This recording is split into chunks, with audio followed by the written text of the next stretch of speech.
Welcome to Shadow Frames, where forgotten images reveal their darkest secrets. Today, we examine a photograph that has puzzled collectors and paranormal researchers alike since its discovery. Dating back to 1902, this seemingly innocent image captures a young boy at a fairground, proudly holding a balloon. The photograph appears unremarkable at first glance, a common memento from a day of childhood joy at the turn of the century. The print shows a fair typical of the Edwardian era. Canvas tents stretch across the background, their striped patterns faded with the sepia tone of age. Wooden stalls and early carnival attractions dot the landscape. Ladies in long skirts and gentlemen in bowler hats mill about, their faces indistinct in the distance. The atmosphere speaks of a simpler time, when mechanical wonders and sweet treats constituted extraordinary entertainment. In the foreground stands our subject, a boy of perhaps 7 or 8 years. He wears the customary attire of the period, short pants, a buttoned jacket, and a cap tilted slightly on his head. His expression is difficult to discern clearly, somewhere between joy and uncertainty. But it's what's in his hand that draws our attention. A large balloon, likely a rare and expensive treat in 1902, when such novelties were far from common. The balloon appears to be straining upward on its string, as balloons naturally do. The boy clutches it tightly, his small hand wrapped around the thin string. However, upon restoration of the photograph, a process that removed decades of deterioration and enhanced the clarity of details previously hidden in shadow and degradation, something disturbing emerged. There, partially visible behind the string held by the boy, is another hand, a larger hand, appearing to hold the same string, just inches above the child's grip. The restoration process leaves no doubt. This is not a photographic anomaly or damage to the print. It is clearly the shadowed fingers of what seems to be an adult hand, grasping the balloon string alongside the child. Yet there is no body attached to this hand, no arm extending from a sleeve, no figure standing behind the boy. The background shows only the fairground attractions, nothing that could explain this disembodied grasp. The child seems unaware of this strange companion sharing his prize. Who did this hand belong to? Historical records of early fairs reveal troubling patterns of children who would occasionally vanish during these events, never to be seen again. Was this photograph capturing something sinister in progress? Or perhaps something supernatural, an entity only visible to the camera's mechanical eye? More disturbing still is the boy's face when examined closely under digital enhancement. His expression, initially read as simple childhood uncertainty, reveals a distinct unease. His eyes are not looking at the camera, but slightly upward, as if sensing something just above his balloon. Whatever or whoever was holding that string with him, the child was not entirely unaware of its presence. This frozen moment from 1902 captured more than a day at the fair. It captured the instant where joy meets unseen terror. The photograph found its way to our collection through the estate of Margaret Pemberton, a reclusive collector of early fairground memorabilia who passed away in 1986. The inscription on the back, written in faded copperplate, reads only, "Edwin's Day at Thornfield Fair, June 7th, no family name." No indication of who took the photograph or how it came to be in Pemberton's possession. Our research team traced the fair to Thornfield Valley, a once prosperous mining community that declined rapidly after 1910. Local newspaper archives from the period mention the annual summer fair as the grand spectacle of the season, drawing visitors from neighboring counties with its mechanical marvels and exotic curiosities. One particular attraction mentioned repeatedly was Professor Marlowe's Cabinet of Wonders, which featured optical illusions, automatons, and what was described as photographic spiritualism, a popular attraction of the era where customers could supposedly be photographed alongside the spirits of departed loved ones through various darkroom trickery. Yet this photograph bears none of the telltale signs of double exposure or manipulation common to such fraudulent spirit photography. The mysterious hand has consistent density and appears to cast appropriate shadows. Modern analysis confirms the image was captured in a single exposure. The Thornfield Herald from June 8, 1902, one day after the date written on our photograph, contains a small but chilling notice. Young boy, approx. 7 years, fair-haired, last seen near balloon vendor at yesterday's fair, wearing navy cap and gray short pants. Answers to Edwin, family desperate for information. Edwin was never found. More disturbing is what our restoration revealed about the balloon itself. Early 20th century balloons were typically made from vulcanized rubber, appearing opaque and often painted with simple designs. The balloon in Edwin's hand, once properly enhanced, shows an unsettling translucency. Inside its stretched skin, the vague outline of what appears to be a face can be discerned, distorted and elongated, but unmistakably human-like in its features. The string, too, presents anomalies. Rather than the simple twine typically used for children's balloons of the period, digital enhancement reveals an unusual braided pattern, almost resembling human hair when examined under high magnification. Thornfield Fair had another distinction worth noting. It was one of the last traveling fairs to feature what were euphemistically called curiosity tents, exhibitions of human oddities and alleged supernatural phenomena. Records from the Thornfield Historical Society mention complaints from local clergy about one such tent that was forcibly closed on the final day of the 1902 fair, though the specific nature of its exhibition was deliberately omitted from public record. A single journal entry from Reverend Thomas Hadley, dated June 9th, mentions only, "The abomination has been shuttered, though I fear too late for the child. May God have mercy on those who profited from such wickedness." What connection might exist between this mysterious tent, the disembodied hand, and Edwin's disappearance remains tantalizingly obscured by time. The trail of Edwin's disappearance led me to Thornfield's township archives, where records of the fair's performers were kept in surprising detail. Among the permits and applications, I discovered that Professor Marlowe was not merely a stage name but belonged to one Ambrose Marlowe, formerly of the Royal Academy of Sciences in London. His academic career had ended abruptly in 1894, following experiments deemed unconscionable and beyond the boundaries of natural philosophy by his peers. Marlowe's Cabinet of Wonders traveled with Thornfield Fair for exactly 3 seasons, before vanishing from all public record. His assistant, listed only as S. Thorne in the documents, appears in one surviving photograph, standing beside a wooden cart with painted promises of visions beyond the veil. The assistant's extraordinarily long, slender fingers caught my attention immediately. I consulted Dr. Eleanor Webb, an expert in Victorian photography at Cambridge, who examined the balloon image using techniques unavailable to earlier researchers. She identified something I had overlooked, a faint reflection in the glass of a display case visible in the photograph's background. Within this accidental mirror, a tall figure in dark clothing can be discerned standing directly behind Edwin, though no such person appears in the photograph itself. The photographic chemicals of that era were sensitive to different light wavelengths than our modern equipment, Dr. Webb explained. There are documented cases where certain individuals, particularly those with unusual pigmentation disorders, would appear differently in photographs than to the naked eye. The Thornfield Parish Registry revealed another disturbing connection. Between 1899 and 1902, 7 children were reported missing within days of the fair's annual visit. Each case was eventually attributed to unfortunate accidents or family relocation by local authorities, despite protests from relatives. A leather-bound journal recovered from Margaret Pemberton's collection, previously overlooked due to water damage, contained entries from someone who claimed to have worked briefly with the fair in 1901. The faded pages described an after-hours ritual where Marlowe would feed the collector with small objects belonging to fairgoers, particularly children. The balloon man gives his gifts freely, yet demands payment most dear. One cryptic entry reads, "What ascends filled with joy must descend empty," the balance maintained. Most unsettling was my discovery in Thornfield Cemetery, a small grave marker bearing no name, only the date June 10th, 1902, and a crude carving of what appears to be a balloon. The groundskeeper's records indicate it was placed there at the expense of the fair's proprietor before their hasty departure from town. The final piece of this macabre puzzle emerged last week when I received correspondence from a nursing home in Cornwall.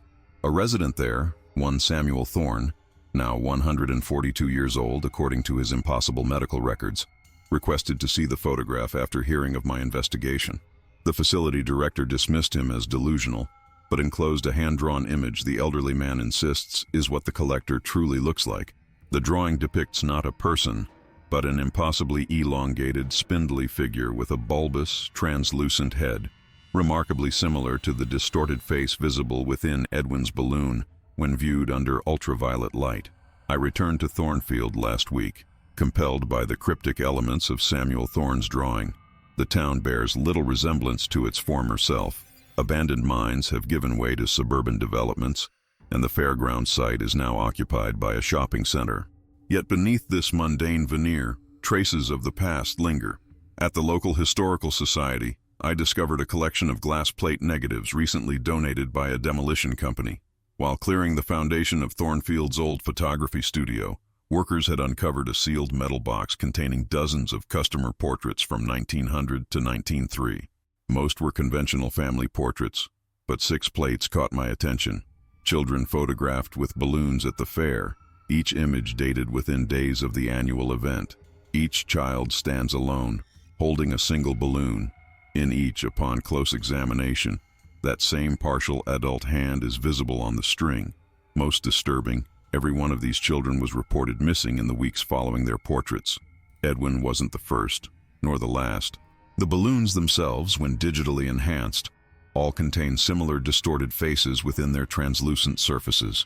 The expressions vary. Some appear to be screaming. Others wear expressions of eerie calm. Analysis confirms these aren't photographic tricks, but actual features captured within the balloon material itself. I consulted Professor James Harrington, a specialist in Victorian-era carnival attractions and their mechanisms. His assessment of Marlowe's techniques was illuminating and horrifying.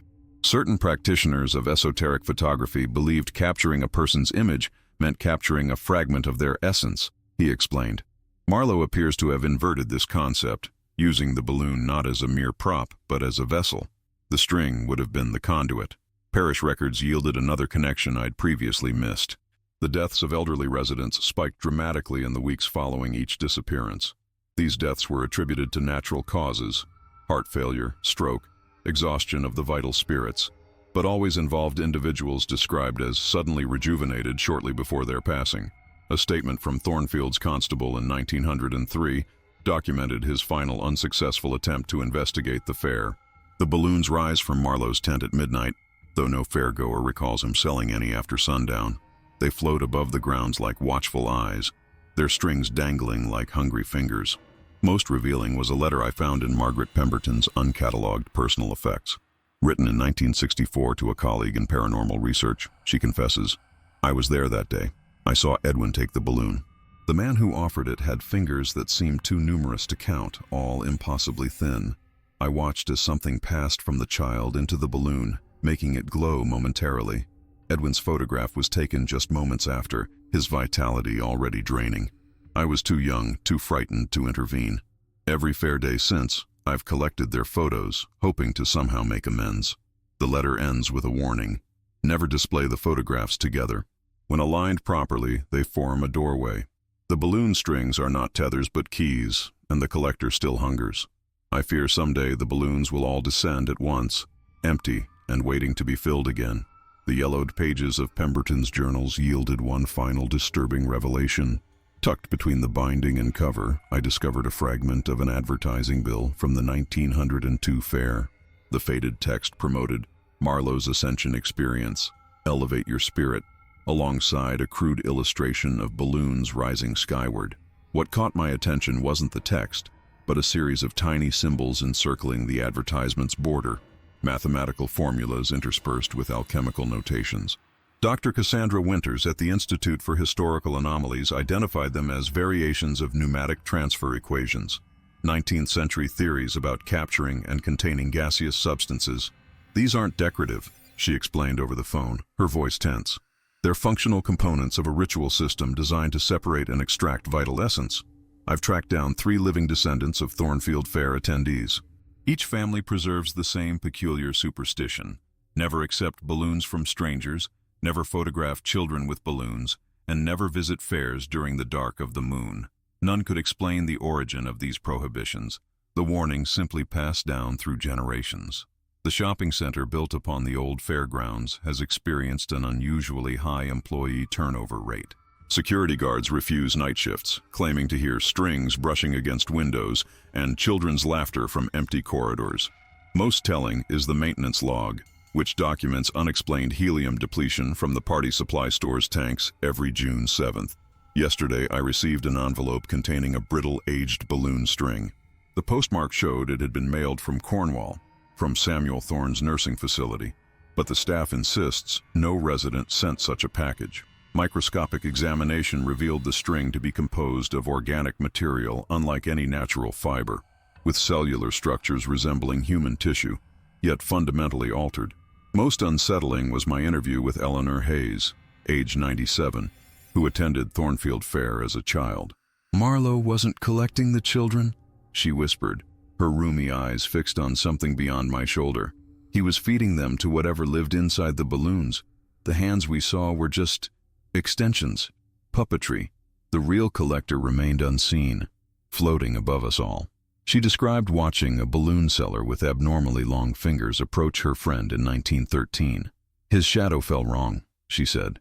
"It stretched backward, away from the sun. When he smiled, I saw nothing human in his eyes, just hunger, ancient, patient hunger."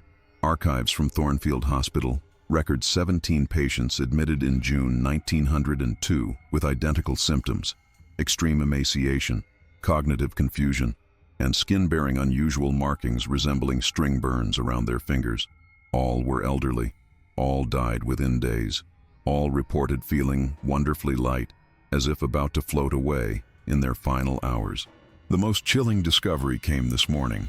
While examining Edwin's photograph under multispectral analysis, we identified a translucent filament extending upward from the mysterious hand on the string. This filament continues beyond the photograph's frame, as if the hand itself was merely a terminal point of something far larger, something that existed primarily outside the camera's field of view. The balloon wasn't floating up toward the sky. It was being pulled. A package arrived at my office yesterday, addressed with handwriting so spidery and faint it seemed to barely exist on the envelope. Inside was a child's cap, unmistakably Edwardian in style, faded navy wool with a small tear near the brim. Accompanying it was a note on brittle yellowed paper. "Edwin wore this. The collector didn't take everything." The signature read MP, Margaret Pemberton, despite her having been deceased for nearly 4 decades. The postmark, impossibly, was dated just 3 days ago.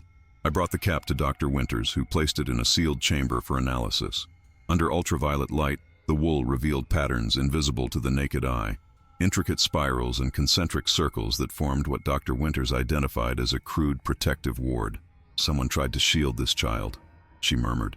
"Look at these stitches in the lining, red thread sewn in a barrier pattern. Old folk magic, meant to repel malevolent entities." The protection had failed, clearly, but its presence suggested someone at the fair had known about the collector. Someone had tried to warn or save Edwin. I've begun correlating weather reports from the dates of each disappearance. A pattern emerges. Each child vanished on days with unusual atmospheric conditions. Barometric pressure readings from June 7, 1902 show an anomalous drop hours before Edwin's disappearance, followed by what meteorologists noted as peculiar cloud formations resembling inverted funnels. The town records mention a local balloon seller who operated in Thornfield years before Marlowe's arrival, an elderly woman known only as Widow Blackburn, who crafted small paper balloons for children. Following accusations of witchcraft in 1897, she allegedly committed suicide by walking into the abandoned mine shaft, where, coincidentally, Marlowe later established his first cabinet of wonders. Most disturbing is what we found stitched into the cap's inner band, a small pocket containing a folded paper with a childish drawing. The illustration shows stick figures, a small one, presumably Edwin, holding a balloon, connected by a line to a larger figure standing on what appears to be clouds. The larger figure has multiple arms reaching downward, each grasping a different string leading to different children.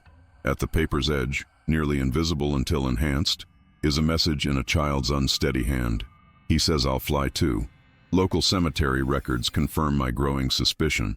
Before Thornfield Fair brought its attractions to the town, there were no reported child disappearances, but there were deaths. 17 elderly residents died during the winter of 1898, all described as suffering from extreme lethargy and wasting of the spirit. The first child vanished in 1899. Coinciding with the debut of balloon vendors at the fair. I believe something changed in those intervening months, not the hunger itself, but its method of feeding. The collector had always been there, consuming life essence from Thornfield's residents. But Marlowe, with his forbidden knowledge, offered it a more efficient harvesting method. The elderly provided sustenance, but children offered something more potent: potential. Years unlived, experiences never to be had, possibilities never to unfold.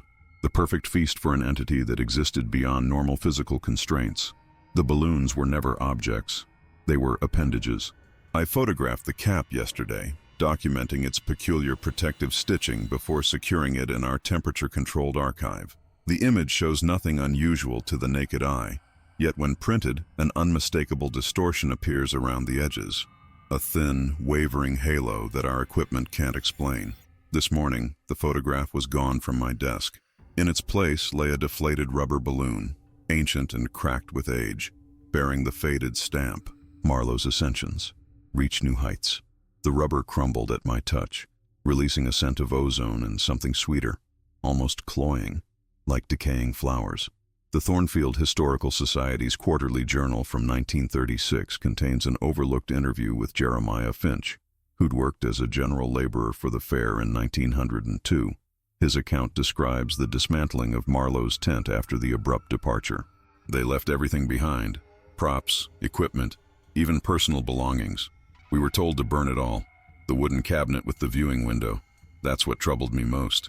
Inside was a system of glass tubes and bellows, connected to a brass tank. The tank was warm to touch, days after being abandoned. When we opened it, nothing was inside, but it smelled like a summer meadow, and thunderstorms all at once. 3 men who helped empty it fell ill afterward. 2 never recovered.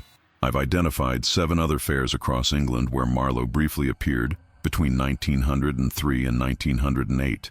Each visit coincided with missing children and mysterious deaths among the elderly.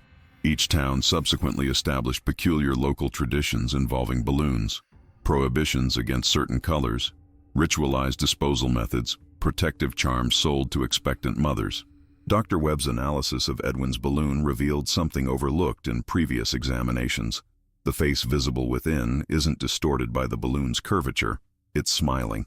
More disturbing still, microscopic examination shows it isn't a single face, but a composite of many, their features merging and separating in subtle patterns across the translucent surface. The Thornfield Museum curator granted me access to items recovered from the fair site during construction of the shopping center in 1978.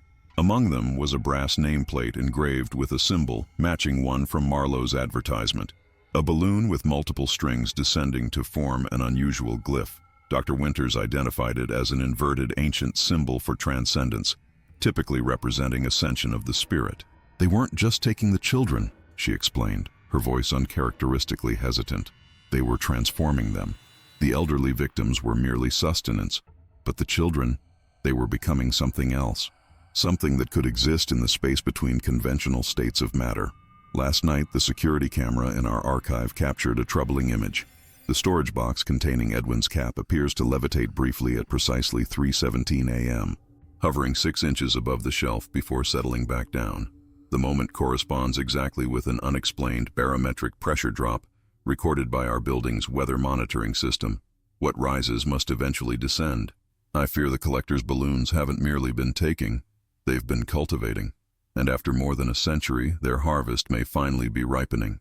The archives yielded one final devastating revelation last week. A statement from a carnival worker who had assisted in dismantling Marlowe's equipment after the professor's hasty departure from Thornfield. The document, water-damaged and nearly illegible, described the discovery of a journal hidden beneath the floorboards of the exhibition tent.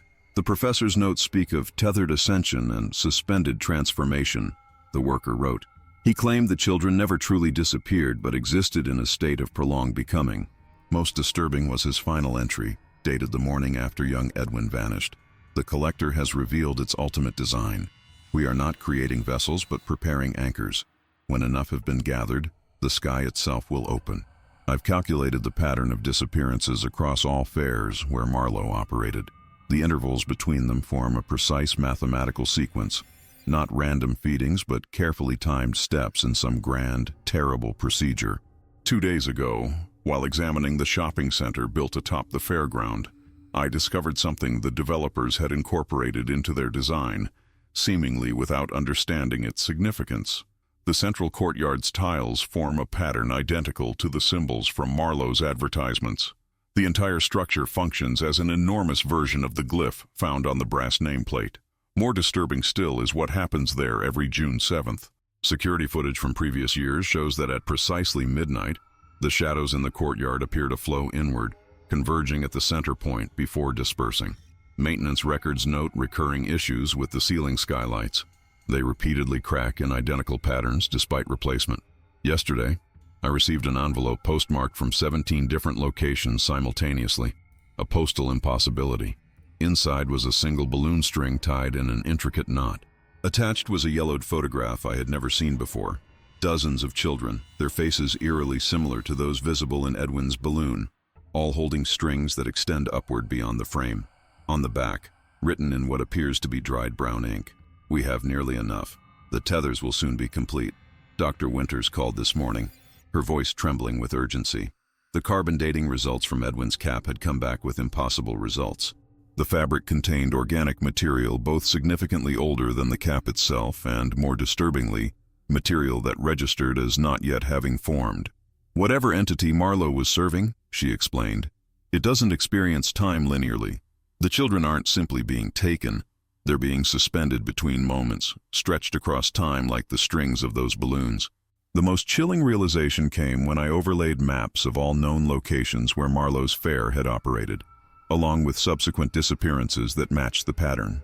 The points form a perfect geometric shape spanning England, a contained summoning circle with Thornfield at its center. Tomorrow is June 7th. The barometric pressure has been dropping steadily for the past 3 days. And this morning, I noticed something in the sky above the shopping center, a peculiar distortion like heat waves on a summer road. But within that wavering space, barely perceptible, were what appeared to be countless strings dangling downward, waiting. This morning, I awoke to find my office walls covered in children's drawings. Crude, colorful renditions of balloons, hundreds of them, appeared overnight on every surface, including the ceiling. No signs of forced entry, no security footage showing anyone entering the building. The drawings weren't placed there, they were created directly on the walls, the waxy crayon marks still fresh. Each balloon in these unsettling artworks connects to a small stick figure below, and above each balloon hovers a larger, more elaborate figure with too many limbs. The style matches Edwin's drawing perfectly, though these were made with modern materials. More alarming still, my phone contains 37 voice messages received between 3 and 4 this morning, all from the same unregistered number. Each recording contains only the sound of wind and what might be distant childish laughter, followed by a single whispered phrase, "Look up." The Thornfield Shopping Center has announced a special celebration for today, their annual Skyward Festival, featuring hundreds of commemorative balloons to be released at sunset. According to their promotional materials, this tradition began in 1979, the year after construction was completed, though no one on their current staff can explain its origin. The event has always occurred on June 7th, regardless of day of the week. I've received reports from 5 different towns across England, all former stops on Marlowe's circuit, describing identical phenomena. Barometric pressure continuing to drop, strange distortions in the sky, and an unusual number of elderly residents suddenly bedridden with unexplained fatigue. Most disturbing was this morning's call from the nursing home in Cornwall. Samuel Thorne, the impossibly old assistant to Professor Marlowe, disappeared from his bed shortly after midnight. The night nurse reported hearing what sounded like a child's voice calling from beyond his window, though his room is on the 6th floor. His bed sheets were found arranged in the shape of a balloon and written on the wall in shaky script. The collectors complete their gathering. The Meteorological Service has been baffled by weather patterns forming across the country. High-altitude air currents converging over Thornfield in a spiral formation, unlike anything in their records. Satellite imagery shows thin, string-like clouds extending downward from this formation, reaching toward specific points on the ground, points that precisely match locations of each documented disappearance over the past century. I've secured Edwin's cap in a lead-lined box, following Dr. Winters' recommendation. She believes the garment has become a focus point, not just a remnant of the past, but an active conduit. Whatever has been taking shape beyond our perception is beginning to solidify its connection to our reality, she explained. Objects associated with its previous manifestations serve as anchoring points. The shopping center's manager just called. Their balloon supplier delivered the order for today's celebration despite no one remembering placing it. The balloons arrived already inflated, 512 of them, precisely the number of documented disappearances connected to Marlowe's fairs. Each balloon bears a child's name written in faded ink. Edwin's is at the center. I stand at the edge of the shopping center's central courtyard as sunset approaches, watching staff members distribute balloons to families gathered for the Skyward Festival. Each translucent orb bobs gently in the evening breeze, the names written upon them visible only when caught in certain angles of light. The festival atmosphere feels grotesquely incongruous with what I now understand will happen here. The pressure in my ears has been building all afternoon, like descending rapidly in an airplane. Others feel it too. Children covering their ears, elderly visitors sitting down suddenly, overcome with dizziness. The sky above has taken on a strange yellowish tinge while remaining cloudless. Weather stations across the country are reporting instrument failures. I've identified 7 individuals among the crowd who don't belong, elderly men and women with unnaturally fluid movements, distributing balloons with elongated, nimble fingers. Their faces appear slightly distorted when viewed peripherally, but snap back to human normalcy when observed directly. Each wears a small brass pin on their lapel, a miniature version of Marlowe's glyph. Dr. Winters arrived an hour ago with a device she calls an atmospheric membrane detector, cobbled together from meteorological equipment and modified with components I choose not to inquire about. The readings confirm her theory. The barrier between our reality and whatever exists beyond it has thinned to unprecedented levels directly above Thornfield. "The collector hasn't been taking children to another place," she whispered, her eyes fixed on the needle swinging wildly on her device. "It's been using them to build a bridge. Among the festival decorations, I've noticed small, intricate knot patterns in the ribbon streamers, identical to the protective stitching in Edwin's cap. Someone on the staff knows what's coming and has attempted some form of countermeasure, however futile. The shopping center's fountain has begun flowing backward, water defying gravity to stream upward in thin, string-like columns. Children point and laugh, believing it part of the planned spectacle. Most disturbing is what arrived in my hand 10 minutes ago, delivered by a smiling child who approached me, handed me a deflated, ancient-looking balloon, then vanished into the crowd before I could respond. Upon careful examination, the rubber surface contains faint impressions of fingerprints, hundreds of them, overlapping as if countless hands had once clutched it from within. The memorial plaque at the courtyard center, installed during construction and commemorating Thornfield's mining history, has begun to change. The engraved text now reads, "The Ascension Point prepares. What was scattered shall be gathered. What was tethered shall be freed." As sunset approaches and the moment of the balloon release draws near, I realize with mounting horror that we've misunderstood the collector's purpose entirely. The children were never merely taken. They've been waiting, suspended between states of existence for over a century, anchored by these locations, by these moments of cosmic alignment.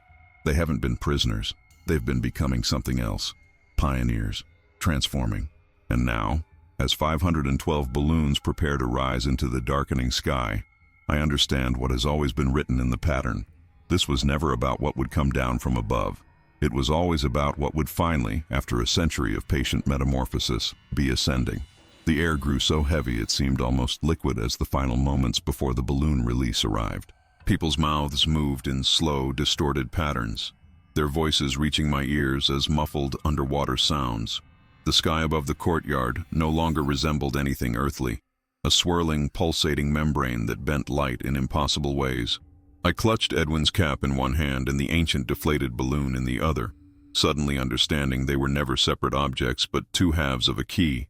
Pressing them together, I felt rather than heard a soft click as they merged into something that radiated a vibrating warmth. Dr. Winter's equipment began emitting a high-pitched whine.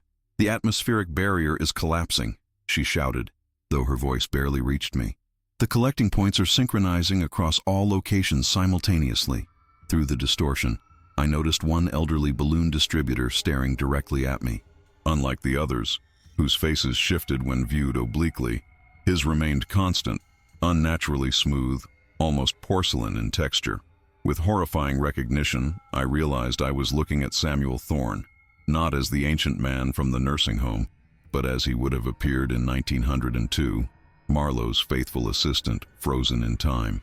He smiled, revealing teeth too numerous and small to be human, and raised one elongated finger to point upward. Against every survival instinct, I looked. There, in the swirling atmospheric disturbance, faces began to form, hundreds of them, pressing against some invisible membrane like children flattening their features against glass. I recognized Edwin's face among them, no longer a child but not quite adult, suspended in an impossible age of in-between. Their expressions weren't of terror or pleading, but of anticipation, excitement even. A memory suddenly clicked into place. Marlowe's journal entry. "We are not creating vessels, but preparing anchors." These children hadn't been victims. They'd been emissaries, scouts, sent ahead to prepare something beyond our understanding. The shopping center manager stepped to the microphone, his voice oddly serene despite the chaos emerging around us. "Friends of Thornfield, it's time for our annual ascension. Children, please hold your balloons tightly until the count of 3. As he began the countdown, I noticed each balloon string had begun to glow with a faint bluish luminescence, creating a web of light connecting every child in the courtyard. 1. Dr. Winters grabbed my arm, her face pale. "The readings are off the scale. Whatever's coming through isn't arriving. It's returning." 2. The memorial plaque at the center cracked open, revealing not concrete beneath but a swirling darkness from which thin, glowing tendrils began to emerge, reaching toward the children's hands. 3. As 512 balloons lifted into the air, I realized with perfect, terrible clarity that the strings weren't rising toward the sky. They were reaching down to us. The balloons ascended in perfect unison, their strings forming luminous conduits between sky and earth. As they rose, a collective gasp rippled through the crowd, not of delight, but primal recognition of something beyond comprehension. Each balloon began to transform, their rubber surfaces becoming translucent, then transparent, revealing the faces within growing more distinct. I stood transfixed as the merged artifacts in my hands, Edwin's cap and the ancient balloon, began to pulse with warmth synchronized to the ethereal light show above. The impossible physics of what I witnessed defied explanation. The balloon strings were simultaneously rising upward and reaching downward, existing in contradictory states. Samuel Thorne approached me with that inhuman grace, his eyes reflecting the swirling lights above. "You've misunderstood the collector's purpose," he said, voice resonating with unnatural harmonics. "Marlowe didn't serve it. He discovered it, something ancient that existed in the space between moments, between breaths, something that offered a gift." The elderly throughout the crowd began to straighten, vitality visibly returning to their bodies as the balloons reached their zenith. Children, conversely, swayed slightly, their expressions momentarily vacant. "The exchange was never meant to be permanent," Thorne continued. "The children weren't taken. They were elevated, transformed into conduits through which life force could flow both ways. The elderly received borrowed time, while the children experienced existence beyond physical constraints." Dr. Winters's equipment sparked and died as she furiously documented readings. "It's a symbiotic system," she murmured. "Marlowe didn't create it. He merely formalized an exchange that's probably existed since prehistoric times." The memorial plaque, now fully split open, revealed not darkness but a swirling portal through which I glimpsed fleeting images. Children from different eras playing in impossible landscapes, elderly figures walking with renewed vigor, all connected by glowing tendrils to floating, balloon-like membranes. "Every 100 years, the cycle completes," Thorne explained.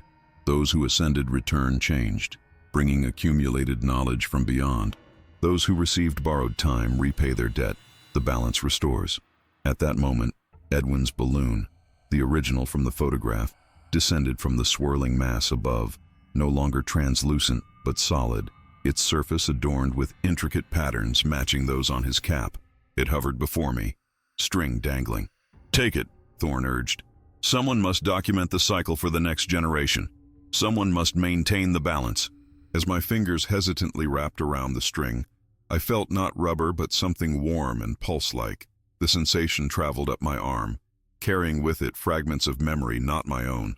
A fairground from a child's perspective, the wonder of ascending, the experience of existing in multiple places simultaneously. Edwin's voice, no longer childlike but not quite adult, whispered in my mind. We were never lost. We were becoming. And now we return, bringing what we've learned from the spaces between. Above us, the swirling membrane began to contract, the balloons slowly descending, each now bearing a face different from before, older, wiser, yet retaining childlike wonder. As they lowered toward the waiting crowd, I understood that Thornfield's cycle was neither malevolent nor benevolent, but something far more ancient than such human concepts. Something that had been misinterpreted as horror was actually transformation. The thin membrane that had once separated our world from the collector's realm now shimmered permanently above Thornfield, visible only to those who knew to look for it. Most residents had rationalized the events of the Skyward Festival as an elaborate light show, a mass hallucination, or simply chose not to speak of it at all. The human mind protects itself from truths too vast to comprehend. 3 months have passed since the balloons descended, bringing with them the transformed children. They reintegrated into society with remarkable ease, appearing as normal residents of Thornfield to casual observers. But those who look closely notice the subtle differences. Eyes that occasionally reflect light at impossible angles, shadows that move a fraction of a second after their owners, and the tendency for small objects to float momentarily when in their presence. I've been documenting everything in a journal bound in the same material as Edwin's cap, a gift from Samuel Thorne before he too transformed, his ancient body finally releasing its tenuous hold on our reality as he ascended through the membrane, becoming something beyond flesh. The returned children now occupy positions throughout Thornfield. Edwin himself, appearing as a man in his 30s, though chronologically he would be over 120, serves as the shopping center's new manager. Under his guidance, the complex has been subtly redesigned, incorporating geometric patterns that strengthen the connection between realms. Dr. Winters has established a research foundation dedicated to studying what she calls permeable reality thresholds. Her equipment, recalibrated after the event, now detects similar phenomena at diminished scales across the world, suggesting Thornfield is merely the most prominent node in a vast network of exchange points. Most telling are the changes among Thornfield's elderly population.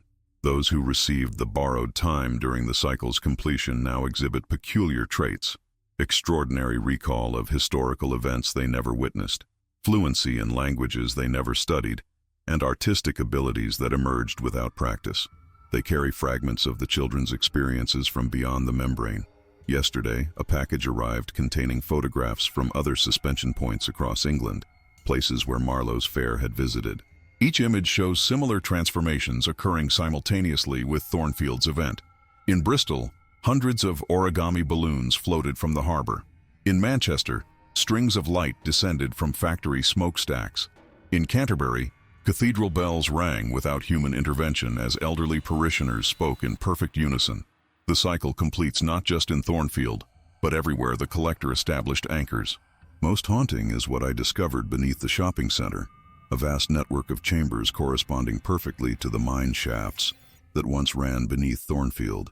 Inside, walls are covered with handprints of varying sizes and eras, some appearing centuries old, others clearly recent. Each print glows faintly when touched, revealing glimpses of memories from both sides of the membrane. This is not the end of Thornfield's story, but rather the beginning of understanding a process that has likely continued since humans first watched objects rise into the sky and wondered what existed beyond. The collector isn't separate from us. It's a manifestation of that primal human desire to transcend limitations, to exist beyond our brief moments. And somewhere, balloon strings still dangle, waiting for the next cycle to begin. The ceiling of the bookstore attic groaned as I carefully spread the photographs across the weathered floorboards, arranging them in the precise configuration Margaret Pemberton had warned against. Edwin's image I placed at the center, the mysterious hand on the balloon string forming the focal point from which all other photos radiated. Each child's face, frozen in that moment between joy and unease, now formed a perfect geometric pattern. Thunder rumbled outside despite the meteorological reports predicting clear skies across Thornfield. I checked the barometer I'd installed after the Skyward Festival. It showed a localized pressure drop directly above the building, mirroring the conditions recorded on June 7th. Edwin, now appearing as a distinguished man in his 30s, had provided me with the final missing photographs yesterday, his eyes reflecting an otherworldly knowledge as he handed over the manila envelope. "You understand what you're attempting is dangerous," he'd said. "Not a question, but a statement of fact. To create a viewing portal rather than a crossing point requires precise calibration. The collector permits observation, but resents intrusion. The photographs began to vibrate subtly against the floor, each image's balloon string appearing to extend beyond its paper boundaries, creating the illusion of dimensional depth. The air thickened, carrying that distinctive scent of ozone and sweet decay I'd come to recognize as the membrane thinning. My recorder captured a building static that resolved into whispered voices, children's voices, speaking in unison from beyond the photographs. "We can show you, but you cannot follow. Some doors open only one way until the next cycle." The balloon strings in each photograph began to glow with that familiar blue luminescence, creating an intricate web that connected all the images. From Edwin's photograph, the string extended upward, physically rising from the paper's flat surface into three-dimensional space. Dr. Winters had warned me about this moment. If you succeed in creating a viewing portal, resist the urge to touch the manifestations. The collector's realm operates on different physical principles. What appears solid may be conceptual. What seems harmless may permanently alter your perception. The string hovering above Edwin's photograph twisted in a complex pattern, forming a small opening through which I glimpsed fragmentary images. Children floating among strange geometrical structures, elderly figures receiving glowing tendrils of energy. Marlowe himself, somehow both ancient and youthful simultaneously, documenting the process in an endless journal. Most revealing was the glimpse of the collector itself, not a singular entity as I'd imagined, but a collective consciousness formed of countless transformed children and elderly who had completed their cycles through the centuries. Their merged awareness created the membrane between worlds, maintaining the balance of energy exchange. A small balloon descended through the viewing portal, no larger than a marble, perfectly formed and glowing with inner light. It hovered before me, its string dangling invitingly. "The first exchange is always an invitation," Edwin had explained. "What you offer determines what you receive. Information requires memory. Vision requires perspective. Understanding requires transformation." I reached for my camera rather than the balloon, choosing to document rather than participate. The collector's realm pulsed once in what felt like disappointment, then approval, acknowledging my choice to remain observer rather than initiate my own cycle of transformation. I awoke this morning to find a child's drawing slipped beneath my door. Crude crayon depicting a stick figure holding multiple balloon strings, each connected to different points across what appeared to be a map of England. The figure stood directly above Thornfield, its head disproportionately large, filled with tiny faces. Dr. Winters phoned immediately after I discovered the drawing, her voice strained with urgency. "The membrane is changing. The atmospheric readings show it's no longer static. It's pulsing on a regular cycle, like respiration, and it's expanding. Reports have begun emerging from towns with no previous connection to Marlowe's fair. Children waking simultaneously in the night, speaking of friends in the sky, waiting to meet them. Elderly residents in nursing homes suddenly demonstrating remarkable lucidity, sharing identical dreams of ascending on balloon strings toward a welcoming light. The collector's influence is spreading beyond its established anchor points." Yesterday, Edwin invited me to the shopping center's maintenance level, a restricted area I hadn't previously explored. The concrete walls were covered with fresh murals, painted in vibrant colors depicting the realm beyond the membrane. Children with glowing eyes worked silently, adding details to an ever-expanding canvas that wrapped around support columns and across the ceiling. "The exchange was never meant to be contained to specific locations," Edwin explained, watching the children work. "Thornfield was merely the first complete circuit, the prototype. Now that the full cycle has demonstrated success, the pattern can replicate." Most disturbing was the central image taking shape on the floor, a perfect map of Earth, with thin luminescent lines extending from Thornfield outward to every continent. Each termination point glowed with increasing brightness, marking what Edwin called emergent sites. I recognized some locations immediately, places with long-standing folklore about children vanishing, elderly experiencing miraculous rejuvenations, and strange atmospheric phenomena. The Bermuda Triangle, the Zone of Silence in Mexico, Japan's Aokigahara Forest. "The collector didn't originate with Marlowe," Edwin continued, his voice resonating with that peculiar harmonic quality shared by all the returned children. "It's existed as long as humanity has gazed skyward. Marlowe merely formalized the exchange, gave structure to what was previously chaotic and misunderstood. A small girl painting nearby looked up, her pupils reflecting light like a cat's. We prepare the way for universal understanding. When enough anchors activate, the membrane will become permanently permeable. The division between states will dissolve. I've begun gathering reports of balloon sightings worldwide. Unattached balloons drifting through hospital corridors, schoolyards, nursing homes, always appearing at dusk, always accompanied by localized drops in barometric pressure, always floating against prevailing winds. This morning, a meteorologist in Switzerland documented a high-altitude anomaly, a perfectly circular cloud formation with string-like appendages descending toward a children's hospital.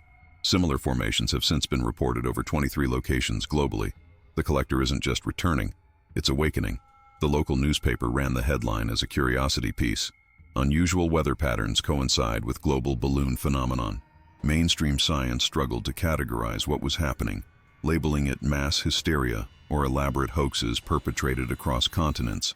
But those of us who witnessed the Skyward Festival knew better. Last night I received simultaneous text messages from 17 different countries. Each contained the identical image: a child holding a balloon, photographed from behind, with an adult hand visible on the string above theirs. The messages came from researchers, folklorists, and historians I'd never contacted, people who had independently documented local versions of the collector's manifestation. Edwin has begun conducting what he calls orientation sessions in the shopping center's central courtyard every evening at sunset. Attendance grows nightly, primarily elderly residents and children, though increasingly people of all ages are drawn to his gentle, resonant voice as he explains the approaching harmonization. Most disturbing is how ordinary these gatherings appear to casual observers, like community lectures or historical presentations, while actually preparing Thornfield for unprecedented transformation. The atmospheric membrane now manifests visibly at twilight, a subtle iridescence that most attribute to unusual light pollution. Those who've experienced direct contact with the collector see it for what it truly is: a thinning boundary between states of existence that have always been separated by the flimsiest of barriers. Dr. Winters has identified an elemental component in the blood chemistry of returned children, a previously unknown isotope that exhibits quantum properties, simultaneously existing in multiple energy states. This same isotope appears in trace amounts in the atmosphere directly beneath the membrane, suggesting a gradual terraforming process. The collector isn't conquering, Dr. Winters explained during our late-night call. It's reconciling, bringing together aspects of existence that were never meant to be separated. Yesterday I visited Thornfield Cemetery, where the unmarked grave with the balloon carving had been located. The stone was gone, replaced by a small, perfectly circular patch of wildflowers that glow faintly after sunset. Within this circle, barometric pressure remains constant regardless of surrounding weather conditions. Most revealing was the journal discovered in Margaret Pemberton's effects. Entries dating from 1983 to 1986 document her communications with returned children who had integrated into society decades earlier. Her final entry, written the day before her reported death, reads, "Tomorrow I accept the invitation I've declined for so many years. The collector has shown patience beyond human comprehension. What I once feared as abduction, I now understand as transcendence." The authorities have noticed something amiss in Thornfield. Government vehicles with atmospheric monitoring equipment appeared yesterday, scientists in hazard suits collecting air samples beneath the membrane. By evening, they displayed the same serene expression as everyone who's glimpsed understanding of the collector's true nature. Edwin watches these developments with peaceful amusement. "The transition has always been inevitable," he told me this morning. Marlowe didn't initiate anything. He merely documented what was already unfolding. We've been reaching for the sky since we first developed consciousness, sending our hopes upward. Should we be surprised when something finally reached back? The membrane's continued expansion has caught the attention of astronomers worldwide. Unusual prismatic distortions appear in telescope imagery wherever the collector's influence strengthens. At first dismissed as equipment anomalies, the patterns have been recognized as identical to those found in ancient cave paintings dating back 30,000 years, concentric circles with dangling appendages that early archaeologists had misinterpreted as primitive sun worship.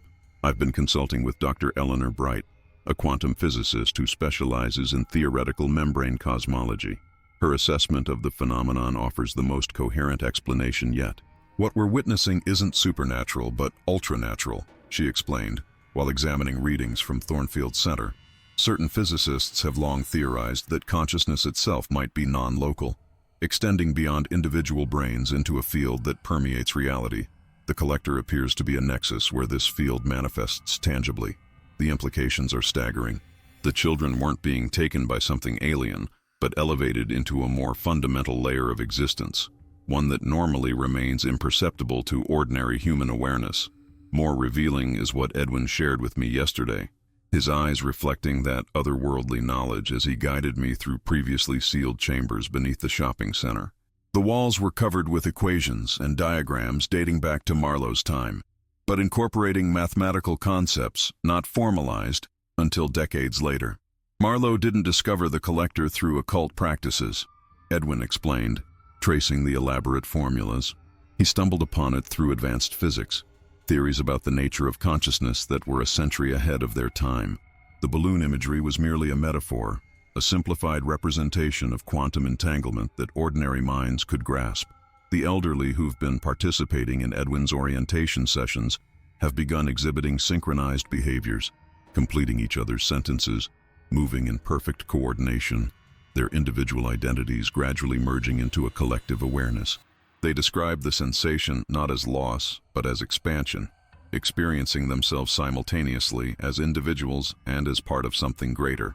Most compelling are the historical connections that continue to emerge.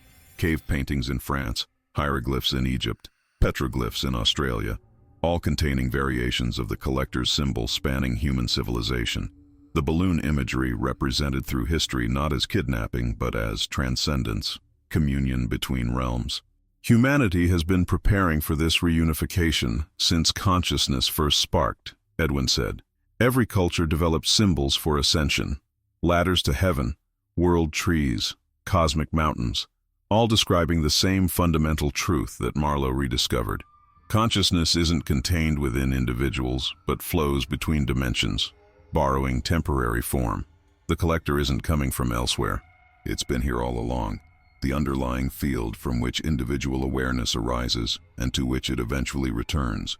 The children were never taken but returned to source, maintaining connections to help others follow when the proper time arrived. And that time, it seems, is now approaching, not as apocalypse but as revelation. The shifting membrane above Thornfield has grown visible even to those who previously could not perceive it, a shimmering curtain of iridescence that bends light into impossible spectra.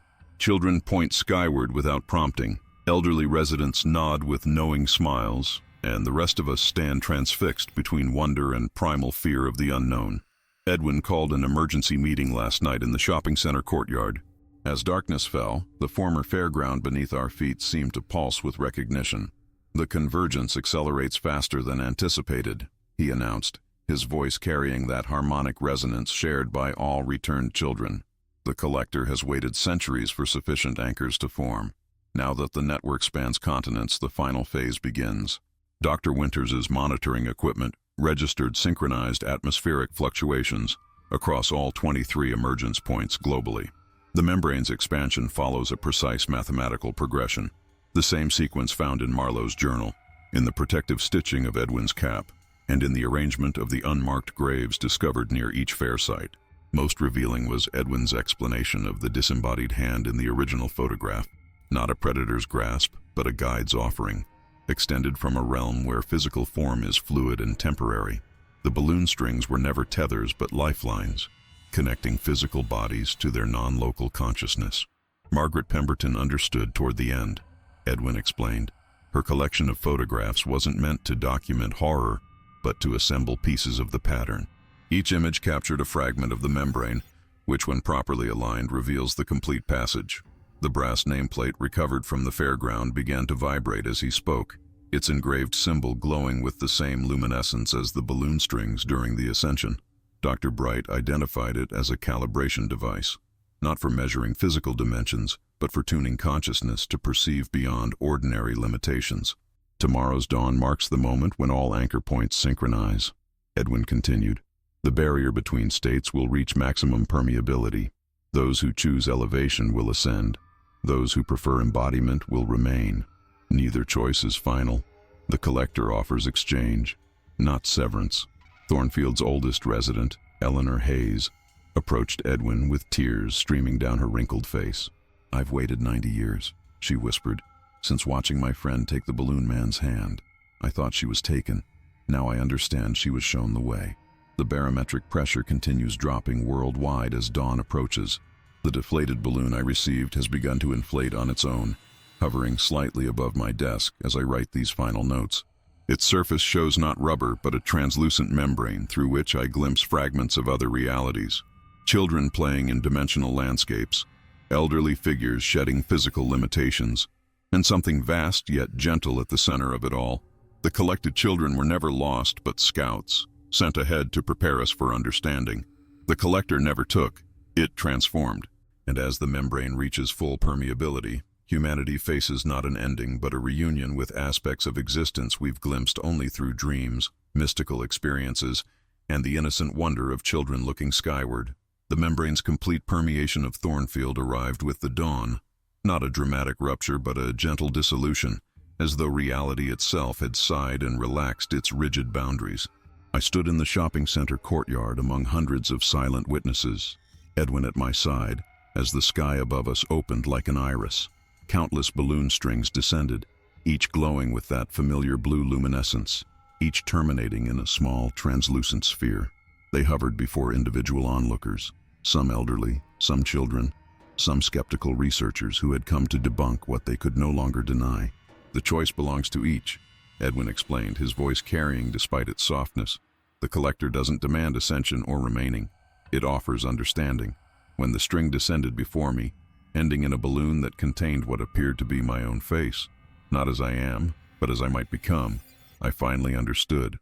The collector wasn't an entity, but a process, as natural and inevitable as growth itself, merely operating on a scale and dimension beyond our limited perception.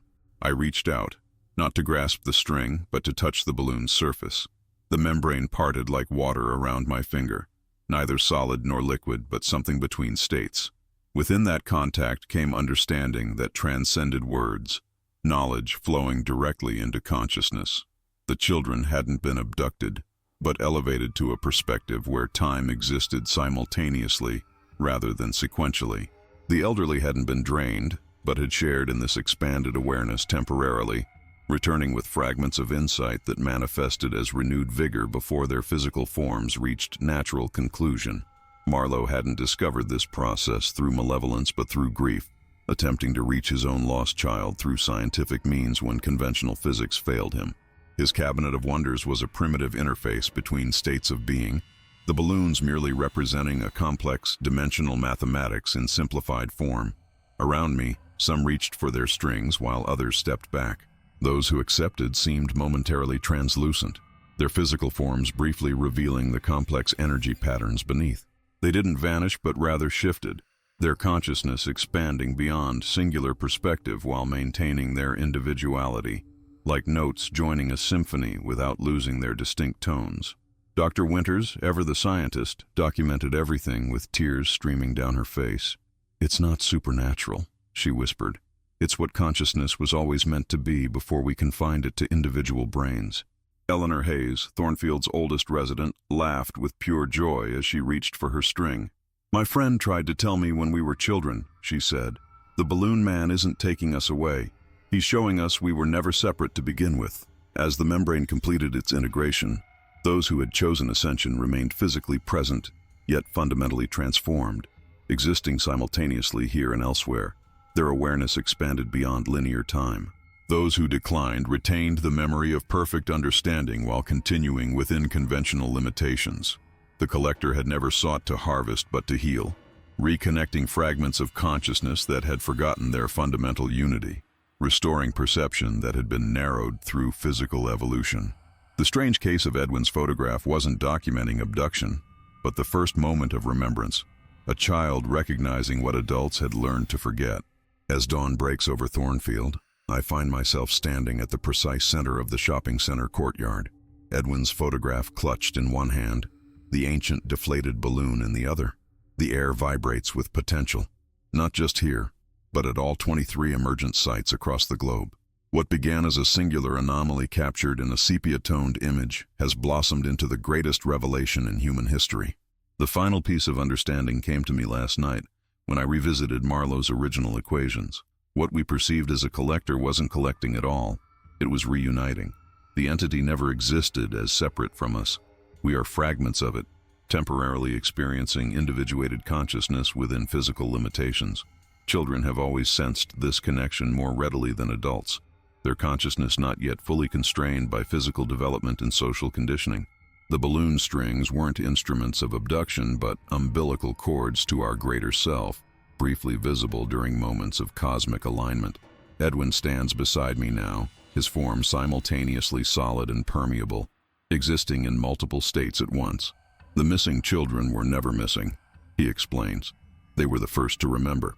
The elderly who seemed drained were actually experiencing expanded awareness before their physical forms could adapt. Across Thornfield, residents gather on rooftops and in gardens, faces turned skyward as the membrane undulates like the surface of a vast, living ocean. Some point to shimmering doorways that have appeared in midair, portals not to elsewhere, but to elsewhen. Time doesn't flow linearly in the collector's realm, Edwin continues, because time is merely another dimension of consciousness. What appears supernatural is simply perception beyond current scientific framework.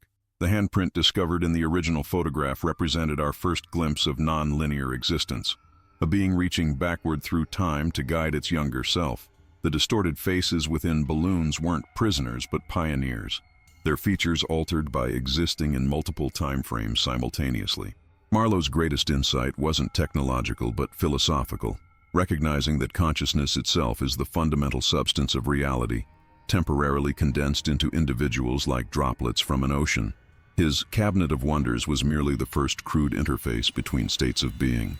As the membrane's iridescence intensifies, I understand why Thornfield was chosen as the primary emergence point, not because of Marlowe's experiments or the fair's presence, but because something about this geographical location formed a natural thinning in the barriers between states of awareness, a place where the veil between individual and universal consciousness was already permeable. The children weren't taken by something monstrous. They were remembered by something magnificent, our own greater nature, reaching through time to heal the illusion of separation that physical existence necessitates. The hand on Edwin's balloon string wasn't a kidnapper's grasp, but a parent's gentle guidance, consciousness leading itself home. The revelation of the collector's true nature transformed Thornfield overnight. Where once stood a nondescript shopping center now exists a place of pilgrimage, drawing visitors from across the globe seeking connection with the membrane. The courtyard has been redesigned as a contemplative garden, its geometric patterns echoing the mathematical sequences found in Marlowe's equations. Most remarkable is the transformation of those who chose partial elevation, existing simultaneously in physical form and expanded consciousness. They move through Thornfield with serene purpose, their eyes reflecting depths beyond ordinary perception. They speak of experiencing past and future as accessible dimensions rather than lost or unreachable moments. The elderly who participated in Edwin's orientation sessions have formed what they call the continuity circle. Their collective consciousness allows them to share memories across conventional boundaries of individual experience. Mrs. Hayes, now 100, speaks fluently of events from 1902 as though she personally witnessed them, her recollections indistinguishable from true memories. Children born in Thornfield since the membrane's integration exhibit extraordinary awareness from birth. They speak coherently within weeks, describe places they couldn't possibly have visited, and interact with dimensional aspects invisible to most adults. Their artwork depicts consistent imagery of balloon-like structures connecting different planes of existence. Dr. Winters has established the Institute for Conscious Integration, dedicated to documenting and understanding the ongoing transformation. Her research reveals that proximity to emergent sites correlates with measurable changes in brain activity, specifically increased coherence between hemispheres and activation of regions previously considered dormant. We're witnessing not just a localized phenomenon, but the beginning of human evolutionary advancement, she explained during a recent presentation. What religious traditions described as enlightenment or transcendence appears to be the natural next stage in our developmental potential. The photographs once feared as evidence of supernatural predation have been assembled into what Edwin calls a consciousness map, a visual guide to perception beyond physical limitations. Visitors who view the complete arrangement often describe spontaneous experiences of expanded awareness, temporarily perceiving reality as the collector does. Margaret Pemberton's role has been reevaluated entirely. Her collection wasn't motivated by guilt, but by intuitive understanding. She was unknowingly assembling pieces of the pattern decades before anyone comprehended its significance. Her apparent death now appears to have been voluntary elevation before the full emergence. Most profound are the implications for those who disappeared throughout history. What generations interpreted as tragic losses, children vanishing without trace near fairgrounds, woodland areas, and bodies of water, may have been early, incomplete elevations. The collector wasn't taking, but reclaiming, though without Marlowe's structured approach, these transitions appeared as inexplicable disappearances. I find myself changed as well, though I declined complete elevation. Having touched the membrane, I occasionally glimpse shadow strings descending from ordinary objects, momentary thinning of barriers between states of being. My dreams unfold in dimensional landscapes where balloon-like structures connect islands of consciousness across a vast, luminous sea. Edwin speaks of this as just the beginning, Thornfield's emergence serving as prototype for a gradual global shift in human perception. Not an ending, but an expansion. Consciousness remembering its fundamental nature beyond the limitations of individual identity and linear time. The restoration process continues to reveal new details within Edwin's photograph, each discovery deepening our understanding of the membrane's nature. Under specialized ultraviolet examination last week, previously invisible writing appeared along the photograph's border. Minute inscriptions in Marlowe's hand, documenting precise dimensional coordinates. These measurements, indecipherable a century ago, align perfectly with modern quantum equations describing consciousness as a non-local field. I've established a permanent archive within the transformed shopping center, housing not only Edwin's photograph, but all 512 images connected to the collector's emergence points. Visitors report consistent experiences when viewing the collection, a gentle pressure behind their eyes followed by momentary perception beyond physical limitations. Children especially seem drawn to Edwin's image, often reaching toward it as if recognizing something fundamental within themselves. Samuel Thorne's nursing home room has become another site of pilgrimage. Though he physically departed during the membrane's integration, his presence remains palpable within the space. The walls continuously manifest intricate, shifting patterns identical to those observed within the balloon's translucent surfaces. Senior staff report that elderly residents who spend time within this room experience remarkable cognitive clarity, often resolving long-standing emotional burdens before peacefully transitioning. The balloon strings have become a permanent feature of Thornfield's landscape, visible to most residents and an increasing percentage of visitors. Rather than floating randomly, they now form an intricate network connecting individuals across generations, grandparents to grandchildren, teachers to students, strangers with complementary awareness.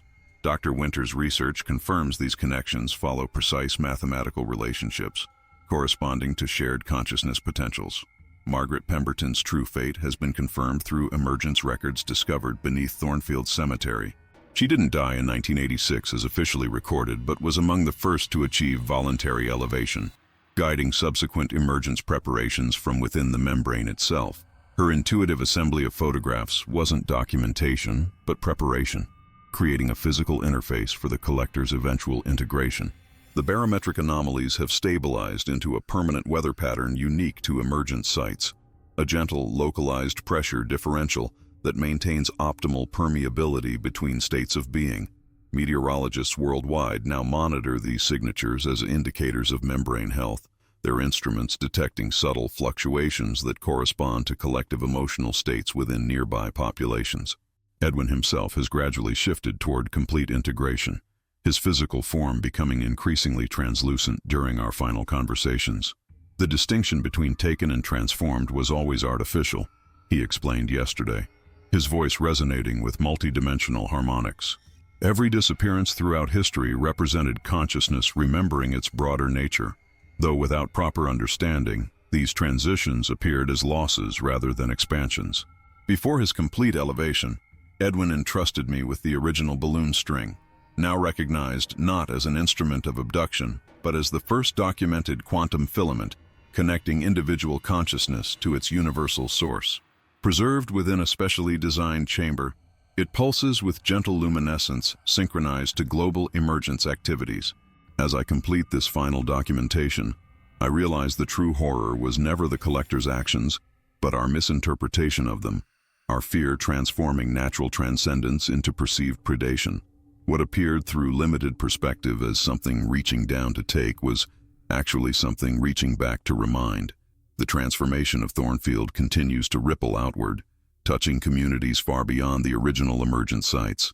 Last month I received photographs from a small coastal village in Japan where children have begun crafting elaborate balloon structures from reeds and paper, exact replicas of the quantum filaments visible at primary membrane points.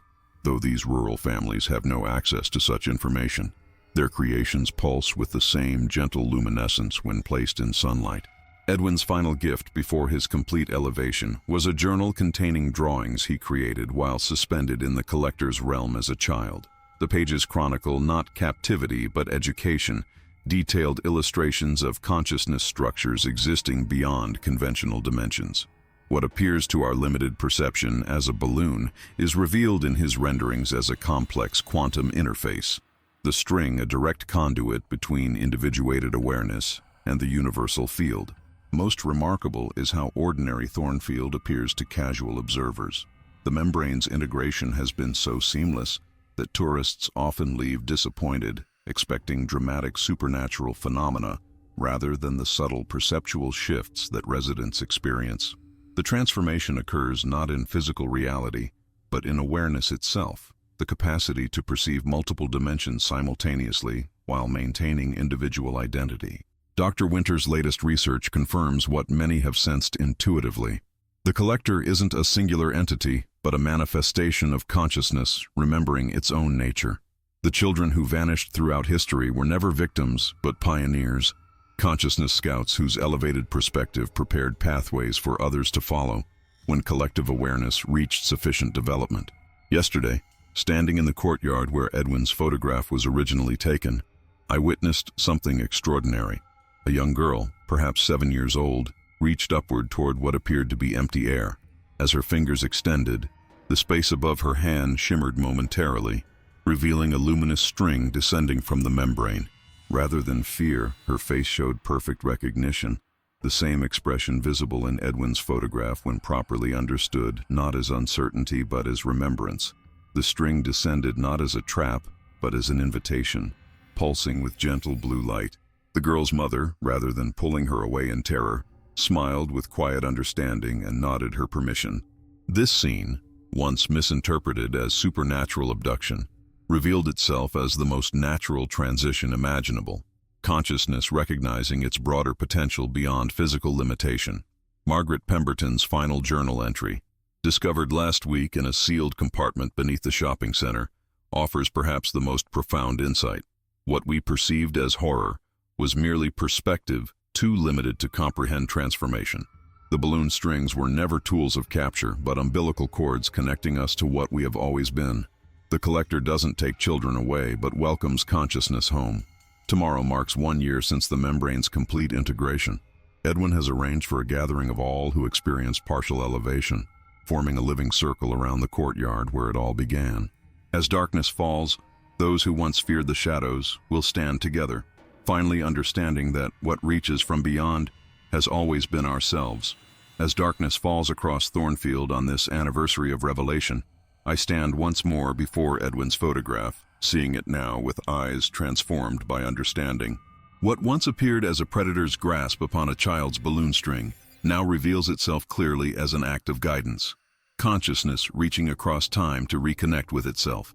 The restoration process continues to this day.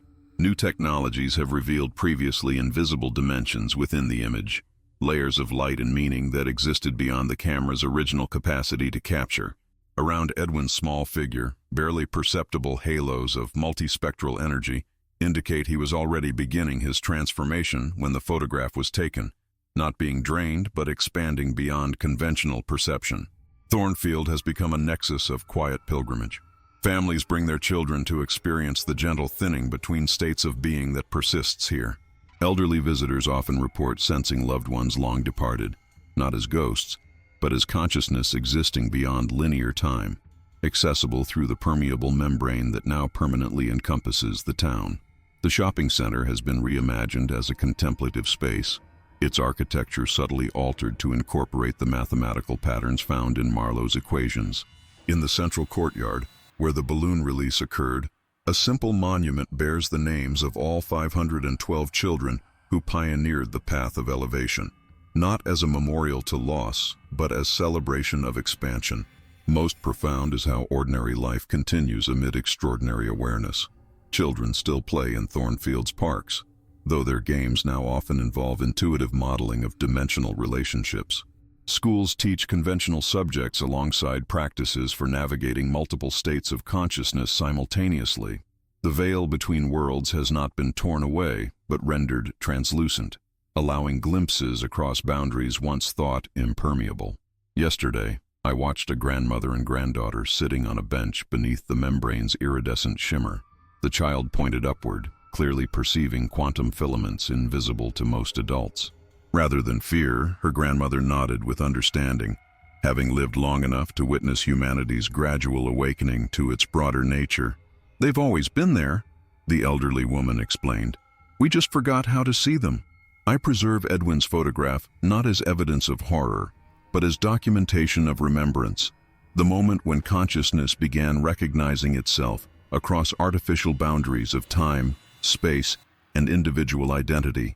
What our limited perspective once interpreted as abduction was actually reunion, the collector not taking but reminding.